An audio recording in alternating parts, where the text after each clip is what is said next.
এখন ওনাকে কৃত্রিম শ্বাস প্রশ্বাসের মাধ্যমে ওনাকে আমরা বাঁচিয়ে রাখছি। তবে আসার কথা যেটা, যে সাইন অফ লাইফ যেটা বলে, জীবনের চিহ্ন, এটা নিঃশেষ। আমরা আপনাদের কোনো আশার কথা শোনাতে পাচ্ছি না, তবে উনি এখনো বেঁচে আছেন। ওভারঅল কন্ডিশন খুবই খারাপ, একেবারে ক্রিটিক্যাল বলতে যা বোঝায় তাই। ওনার ব্যাপারে আমরা কোনো আশার কথা বলবো না। আমরা যখন অপারেশন করার জন্য প্ল্যান করতেছি, তখন ওনার ভাই, যিনি উনি বুলেট যুদ্ধের সময় ওনার সাথে ছিলেন, উনি কিন্তু বলছিলেন যে বেঁচে নাই, তারপর আপনারা করেন। কিন্তু আমরা কিন্তু আশা ছাড়ি নাই। উনি সর্বোচ্চ খারাপ অবস্থাতেই আছেন, কিন্তু উনি এখনো বেঁচে আছেন, আর বাকিটা আল্লাহর ইচ্ছা। ওনার আসলে ক্লোজ রেঞ্জ থেকে গুলি করাটা হয়েছে, তো এর জন্য আসলে ওনার ব্রেন স্টেমটা ইনজুর্ড হয়েছে, তো এই কারণে আসলে অনেক ক্রিটিক্যাল। বলা ভালো যে এখানে আসলে এই কথাটা মেনশন করে যাই আমরা, যে বুলেট ইনজুরিটা আসলে একদিক দিয়ে ঢুকে আরেক দিক দিয়ে বেরিয়ে গেছে। যে কোনো সময় একটি দুঃখের সংবাদ আসতে পারে, হাদি ভাই হয়তোবা আর নেই। কিছুক্ষণ আগে ডক্টররা আসসালামু আলাইকুম দর্শক শ্রোতা, আশা করছি সবাই ভালো আছেন। আলহামদুলিল্লাহ আমিও ভালো আছি। দর্শক শ্রোতা, আপনারা তো সবাই জানেন ওসমান হাদিকে কিন্তু হত্যা করে সেই খুনি কিন্তু ভারতে চলে গিয়েছিল। কিন্তু ভারতের প্রধানমন্ত্রী শেখ হাসিনা এটা কি করলেন, সেই খুনিদেরকে আবারও দৌড়িয়ে দিলেন বাংলাদেশে। দর্শক, আজকের ভিডিও অত্যন্ত গুরুত্বপূর্ণ, তাই ভিডিওটি না টেনে শেষ পর্যন্ত ধৈর্য সহকারে দেখে যাবেন, তাহলে মূলত ভিডিওর আসল রহস্যগুলো বুঝতে পারবেন এবং জানতে পারবেন। তো চলেন আপনাদেরকে এক এক করে সবগুলো ভিডিও বিস্তারিত দেখাই। তার আগে আপনাদের কাছে ছোট্ট একটা রিকোয়েস্ট, যারা আমাদের এই চ্যানেলে নতুন আসেন, এখনই চ্যানেল সাবস্ক্রাইব করে পাশে থাকা বেল আইকনটা বাজিয়ে দেন, তাহলে কিন্তু এরকম নতুন নতুন আপডেট ভিডিও দেখতে পারবেন। তো চলেন। খুবই ক্রিটিক্যাল ছিলেন।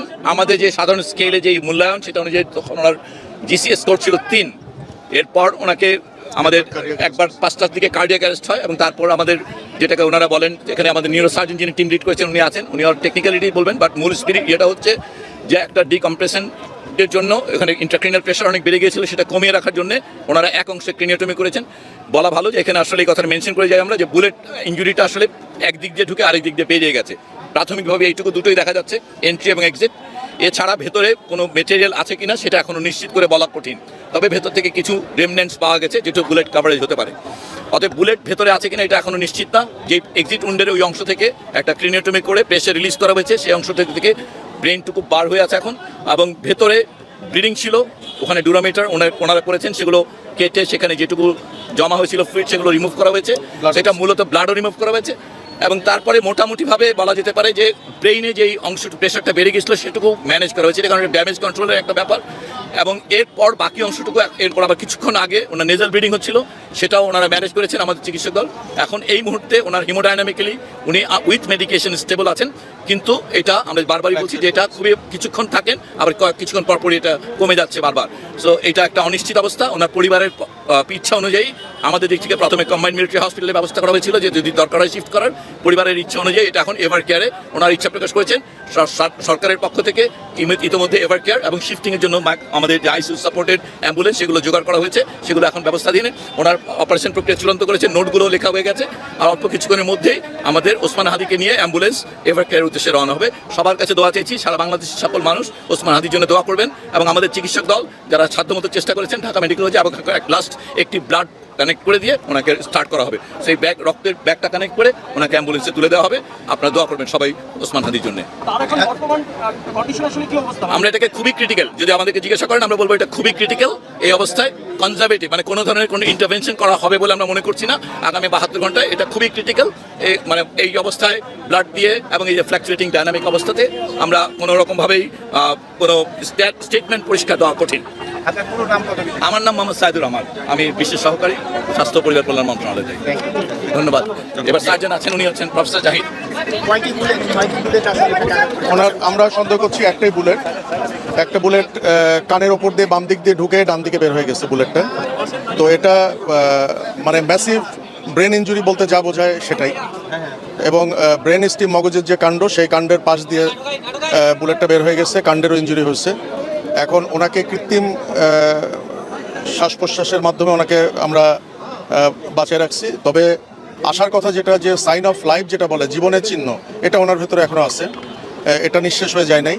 আমরা আশাবাদী, এবং আমি অপারেশনের টোটাল অপারেটিভ প্রসিডিওরের মধ্যে আমাকে অ্যানেস্থেশিয়া যিনি প্রফেসর, উনি বারবার আমাকে অ্যাসিওর করছেন যে ওনার নিজস্ব যে ইফোর্ট, একটা মানুষের যে শ্বাস প্রশ্বাসের যে ইফোর্ট যেটা, ওটা ওনার ছিল। কিন্তু উনি প্রথমে একবার শকে চলে গেছিলেন, আমাদের পার অপারেটিভ উনি একবার শকে চলে গেছেন। এখন আমরা যখন ওনাকে অ্যাম্বুলেন্সে শিফট করব, এই সময় ওনার নাজোফ্যারেঞ্জিয়াল ব্লিডিং, নাক এবং গলা দিয়ে ব্লিডিং শুরু হয়েছে। তো ওইটা আমরা মোটামুটি ম্যানেজ করছি। ইএনটি সার্জনরা ফাইনালি ওটা ম্যানেজ করার পরে আমরা ব্লাড দিয়ে সেফলি ওনাকে শিফট করব। আমরা আপনাদের কোনো আশার কথা শোনাতে পাচ্ছি না, তবে উনি এখনো বেঁচে আছেন। গুলিটা আসলে কোন দিক দিয়ে লেগে কোন দিক দিয়ে ঢুকে গেছে এবং বাম দিকে কানের ওপর দিয়ে ঠিক গুলিটা ঢুকছে এবং ডান দিক দিয়ে বের হয়ে গেছে। আর আমরা খুলিটা খুলে রেখে দিছি বাম দিকে, কারণ বাম দিকে হলো এক্সিট উন্ড, ওখানে মগজ বেশি ক্ষতিগ্রস্ত হয়েছে। ওইদিকে আমরা খুলিটা খুলে রেখে দিছি। ডোরার যে ম্যানেজমেন্ট সেগুলো করছি, মগজ থেকে পানি বের করে দিয়ে মগজের চাপ কমায় দেওয়ার যে ব্যবস্থা সেগুলো আমরা করছি। আমাদের পক্ষে যতটুকু করা সম্ভব আমরা করছি, কিন্তু বেসিকলি ওনার অবস্থা খুবই ক্রিটিক্যাল। আপনার পুরো নাম পরিচয় একটু। আমি ডাক্তার জাহিদ রায়হান, আমি এখানে নিউরোসার্জি ডিপার্টমেন্টের হেড। ওভারঅল কন্ডিশন খুবই খারাপ, একেবারে ক্রিটিক্যাল বলতে যা বোঝায় তাই। ওনার ব্যাপারে আমরা কোনো আশার কথা বলবো না। আমরা যখন অপারেশন করার জন্য প্ল্যান করতেছি, তখন ওনার ভাই উনি বুলেট উদ্দেশ্য ওনার সাথে ছিলেন, উনি কিন্তু বলছিলেন যে বেঁচে নাই, তারপর আপনারা করেন। কিন্তু আমরা কিন্তু আশা ছাড়ি নাই, তার সাইন অফ লাইফ কিন্তু ছিল। এবং অপারেশনের ভেতরেও কিন্তু আমাদের অ্যানেস্থেশিয়ার সারা যারা ছিলেন ওরা কিন্তু বলছেন যে পেশেন্টের এফোর্ট আছে, এফোর্ট মানে নিজস্ব শ্বাস প্রশ্বাসের জায়গায় শক্তি যেটা। তো উনি এখনো কিন্তু উনি বেঁচে আছেন, কিন্তু এর মধ্যে উনি 2 বার কার্ডিয়াক অ্যারেস্ট, ওনার ব্লাড লস হয়েছে প্রচুর, ওনার নাক দিয়ে মুখ দিয়ে ব্লিডিং শুরু হয়েছিল লাস্টের দিকে আমরা ওটি কমপ্লিট করার পর। তো এখন আমরা পেশেন্টের ব্যাপারে কোনো আশার কথাই বলবো না। উনি সর্বোচ্চ খারাপ অবস্থাতেই আছেন, কিন্তু উনি এখনো বেঁচে আছেন, আর বাকিটা আল্লাহর ইচ্ছা। আর আমরা এই ধরনের ক্ষেত্রে যেটা করি, খুলে মগজের ভেতর যে রক্তগুলো থাকে ওগুলো আমরা বের করে দিই, যাতে ব্রেন বড় হওয়ার সুযোগ পায়, ব্রেনের ভেতর যে চাপটা আছে সেই চাপটা যাতে কমার সুযোগ পায়। এটাই হলো এটার ম্যানেজমেন্ট। তো এটা আমরা করে এখন রুগীর ভালো আইসিইউ সাপোর্টের জন্য রুগীর যারা আত্মীয় স্বজন তারাই প্রেফার করছেন যে এবার কেয়ারে নেওয়ার জন্য। গুলি কি বেরিয়ে গেছিল স্যার? মোস্ট প্রবাবলি আমরা এত হারিনেসের মধ্যে, কারণ বুলেট যদি ভেতরে থেকেও যায়, ধরে নিলাম যে বুলেট ভেতরে মগজের ভেতরে আছে, ওটা একদম মগজের সেন্টার পয়েন্ট, ওখানে অ্যাপ্রোচ করার কোনো প্রয়োজন নাই, ওটা করা হয় না। মানে বেরিয়ে বুলেটটা বের হয়ে গেছে, কারণ বুলেটটা একদিক দিয়ে ছিদ্র হয়ে আরেক দিক দিয়ে হাড্ডি ভেঙে বের হয়ে গেছে, সুতরাং ওটা বুলেটই বের হয়ে গেছে আমরা ধরে নিতে পারি। কিন্তু বুলেটের কিছু ফ্র্যাগমেন্ট ব্রেনের ভেতর থেকে গেছে, সেটা আমরা যখন অপারেশন করছি কিছু ফ্র্যাগমেন্ট আমরা পেয়েছি, ওগুলো আমরা সংরক্ষণ করছি, খুব ছোট ফ্র্যাগমেন্ট। স্যার, একটা কথা বলা হচ্ছে যে অবস্থায় তিনি আছেন, যদি বেঁচেও যান, বেঁচে যাক আমরা এটাই চাই, স্বাভাবিক হওয়ার সম্ভাবনা কম, কিংবা মানে আপনার কাছে কি মনে হয় এই ধরনের ক্রিটিক্যাল কন্ডিশনে আসলে? এটা এই ধরনের পেশেন্টদের ক্ষেত্রে আমাদের একটা প্রেডিকশন আছে, কিন্তু এই প্রেডিকশন আমরা কখনোই ডিসক্লোজ করি না। আপনি এটা আমার কাছে জানতে চান না, রোগীর অবস্থা খারাপ। Thank you. ওনার আসলে ক্লোজ রেঞ্জ থেকে গুলি করাটা হয়েছে, তো এর জন্য আসলে ওনার ব্রেন স্টেমটা ইনজুর্ড হয়েছে। তো এই কারণে আসলে অনেক মানে ক্রিটিক্যাল এই এখন যে অবস্থায় আছে উনি হেমোডাইনামিক্যালি স্টেবল আছেন। আমাদের নিউরোসার্জন, তারপরে ইএনটির হেড, তারপরে ডিএমসির বিভিন্ন ডিপার্টমেন্টের স্যার যারাই ছিলেন সর্বোচ্চ চেষ্টা করেছেন সবাই। এখন আল্লাহ ভরসা, দেশবাসী সবাই দোয়া করবেন। এখন এভার কেয়ারের আইসিইউতে থাকবেন, সবার কাছে আমরা দোয়া চাই। এখন টেম্পোরাল বোন এদিক দিয়ে গেছে গুলিটা, যতদূর শুনতে পেয়েছি আমি, আসলে মানে এদিক দিকে বের হয়েছে। আর একটু মানে আপনার বোনের পার্টও ভিতরে আছে একটু, তো ওইটা আসলে সার্জনরা, হ্যাঁ মানে বোনসের যে পার্ট, হাড়ের যে পার্ট, ওইটা একটু ভিতরে আছে, তো ওইটা সার্জনরা আরো ভালো বলতে পারবেন। হ্যাঁ, ব্রেন ডেথ হয়েছে এতটুকু আমরা শুনেছি। আর যে গ্লাসগো কোমা স্কোর যেটা আমরা বলি, ওটা 3-তে আছে, তো এটা আসলে খুবই ক্রিটিক্যাল। আল্লাহ ভরসা, আইসিইউতে থাকতে হবে এখন, আসলে খুবই ক্রিটিক্যাল। এটা এখন সবাই চেষ্টা করবে, যতটুকু অপারেশন তার হয়েছে এখানে। তো আসলে ওই যে গুলিটা হচ্ছে টেম্পোরাল বোনের এদিকে, তো টেম্পোরাল বোন ফ্র্যাকচার করে তারপরে হচ্ছে ভিতর দিয়ে এদিক দিয়ে বের হয়ে গেছে যতটুকু আমি শুনেছি। আর বোনসের একটু পার্টও ভিতরে আছে, এটাও শুনেছি। পরবর্তীতে এখন এভার কেয়ারের আইসিইউতে নিয়ে যাওয়া হচ্ছে, বাকিটুকু তো ওখানে এখন রিকভার করবে যতটুকু সম্ভব।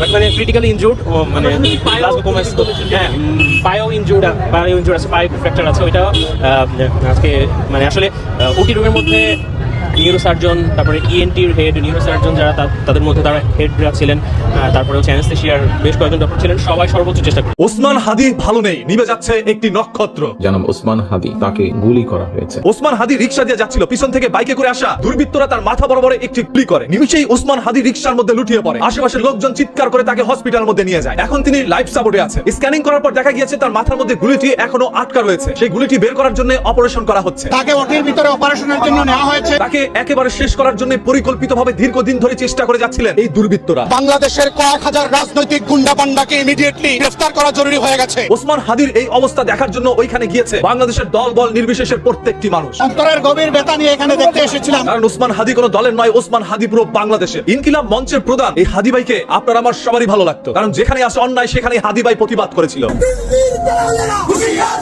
সত্য কথা বলার কারণে আজ হাদি ভাইয়ের জীবন যাচ্ছে। এইভাবে বাংলাদেশের যারাই সত্য কথা বলছে তাদের প্রত্যেকের জীবন যাবে, আজ না হয় কাল। সবাই যখন মৃত্যুটাকে ভীষণ ভয় পায়, আমি তখন হাসতে হাসতে আল্লাহর কাছে ভীষণ সন্তুষ্টি নিয়ে পৌঁছতে চাই। আমি একটা ইনসাফের হাসি নিয়ে আমি আমার আল্লাহর কাছে পৌঁছতে চাই। আরে ভাই, আপনি কেন রাজনীতি করতে গেলেন? রাজনীতি কতটা ভয়ঙ্কর একবার চিন্তা করে দেখেন। আমার মা স্বাভাবিকভাবে কান্নাকাটি করেন। এই পৃথিবীর মধ্যে যারাই নেতা হয়েছে, বড় পর্যায়ে রাজনীতি করেছে, তাদের কেউই কিন্তু এখন পর্যন্ত জীবিত নাই। সবারই জীবন কোনো না কোনো ভাবে চলে গিয়েছে।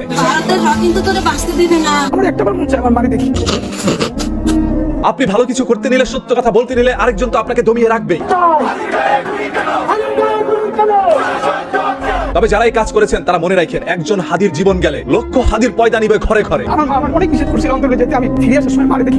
আজ জুলাই আন্দোলনের মধ্যে যারা শামিল ছিল তারা প্রত্যেকেই ভয়ের মধ্যে আছে, আতঙ্কে আছে, কখন যেন কার মাথার মধ্যে কে গুলি করে দেয়। প্রত্যেকটি মানুষের উচিত হবে এই ঘটনার তীব্র প্রতিবাদ এবং ঘৃণা জানানো। আজ এখানে বসে আমি হাদির পক্ষে কথা বলছি, আজ আমি এখানে বসে জুলাইয়ের পক্ষে কথা বলছি। আগামীকাল হয়তোবা আমাকেও কেউ গুলি করতে পারে। যারা ঘটনা দেখেছেন তারা ইতিমধ্যে নিরাপত্তাহীনতায় ভুগছেন। নিজের জীবন নিয়ে আমরা কখনো পরোয়া করি না। আমার ভাই এত সাহসী, আমার ভাই জানের মায়া নাই। আমার জীবন গেলে মানুষের কিচ্ছু হবে না, তবে এরকম হাদির জীবন যদি যায়, বাংলাদেশের এটার জন্য চরম মাসুল দিতে হবে। সত্য কথা বলে কি 10 টাকা বল, সত্য কথা বলে কি বল। হাদি ভাইয়ের শারীরিক অবস্থা দেখে মনেই হচ্ছিল হাদি ভাই হয়তোবা আর আমাদের মাঝে নেই, তবে তাকে বাঁচানোর জন্য আপ্রাণ চেষ্টা করা হচ্ছে। শরীফ ওসমান হাদির সুস্থতা কামনা করছি। যদি এই হাদি এবারের মতো বেঁচে ফিরে আসতে পারে, তাহলে আগের চাইতে বেশি শক্তিশালী হবে। আর যদি তিনি চলে যায়, বাংলাদেশের প্রত্যেকটি মানুষ হয়তোবা আরো একবার রাস্তায় নামতে পারে। মনে রাখেন, আজ হাদির জীবন যাচ্ছে, আগামীকাল আপনার পালা। এই দেশের মধ্যে এক ভয়ঙ্কর রাজনীতি ক্রিয়েট হচ্ছে, যে রাজনীতি প্রত্যেকটি মানুষের জীবন কেড়ে নিতে পারে তাদের নিজের ব্যক্তিত্ব স্বার্থের জন্য। কেউ দেশ নিয়ে চিন্তা করে না ভাই, এই প্রত্যেকটাই যে যার যার ধান্দা করার জন্য এই দেশের মধ্যে রাজনীতি করছে। কিছু নীতিহীন নেতারাই এই সমাজের মধ্যে সাধারণ মানুষের পেটের মধ্যে লাথি দিয়ে সবকিছু লুটে নিচ্ছে। বাংলাদেশে যতই ক্ষতি হোক না কেন, এতে করে কোনো নেতার কিছু যায় আসে না। বাংলার ক্ষতি মানে বাঙালির ক্ষতি, আর সে বাঙালি আপনি এবং আমি, সাধারণ মানুষরা। অনেক শব্দ মনের মধ্যে চাপা রেখেছি, যে শব্দগুলো হাদির একটি দুঃসংবাদে আপনাদের সামনে প্রকাশ হতে পারে। এরপর যদি আমার জীবন যায়, আমি তাতেও পরোয়া করি। সবাই হাদির জন্য দোয়া করেন, যাতে করে হাদি ভাই সুস্থ হয়ে আমাদের মাঝে আবারও ফিরে আসতে পারে, আবারও যেন তিনি ইনকিলাবের মঞ্চে বসে সত্য কথা বলতে পারে। আমরা সেই অপেক্ষা। একদম সুস্থ সবল একজন মানুষ তার মতো করে এগিয়ে যাচ্ছিল, এবং তার উপরে এই ধরনের আক্রমণ, আমার কাছে মনে হয় এটা ব্যক্তি হাদির উপরে যতটা না আক্রমণ, তার চেয়ে বেশি অন্য সবাইকে একটা মেসেজ দেওয়ার চেষ্টা করা, যে বাংলাদেশকে আনস্টেবল করার জন্য বিভিন্ন জায়গা থেকে প্রেশারটা আছে এবং সেই ব্যাপারটা ভিজিবল হয়ে যাচ্ছে। দেখেন, আমরা অনেক আগে থেকে বিভিন্ন জায়গায় আমরা বলার চেষ্টা করি যে দেশের ল এন্ড অর্ডার সিচুয়েশন কিন্তু যথেষ্ট। তো প্রিয় দর্শক শ্রোতা, আপনারা তো ভিডিও দেখতে দেখতে ভিডিও শেষ পর্যন্ত চলে আসেন। অবশ্যই আপনাদের মতামত কমেন্ট বক্সে জানাতে বলবেন না। আর এরকম নতুন নতুন আপডেট ভিডিও পেতে অবশ্যই আমাদের চ্যানেল এখন সাবস্ক্রাইব করে দিন। তো আপনাদের সাথে আবারও দেখা হচ্ছে পরবর্তী এক ভিডিওতে।